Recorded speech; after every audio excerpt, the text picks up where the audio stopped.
ఆంజనేయుడు భక్త సులభుడు, స్వామి భక్తి పరాయణుడు. భక్తుల పాలిట కొంగు బంగారమై నిలిచి వాళ్ళ కోరికలన్నీ తీరుస్తాడు. వాళ్ళలో ఉండే దుష్టగ్రహ దోషాలని తరిమి కొడతాడు.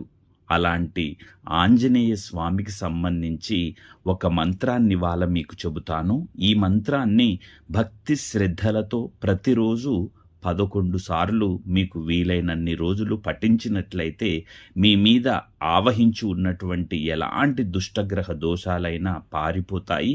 మీకు మంచి భవిష్యత్తు ఉంటుంది. ఆ మంత్రం ఏంటంటే, శ్రీరామ హృదయానందం భక్తకల్ప మహీరుహం అభయం వరదం దోర్భ్యాం కలయే మారుతాత్మజం. దీని అర్థమేంటంటే, శ్రీరాముడి హృదయాన్ని ఎప్పుడూ ఆనందంతో నింపేవాడును, భక్తుల కోరికలను నెరవేర్చే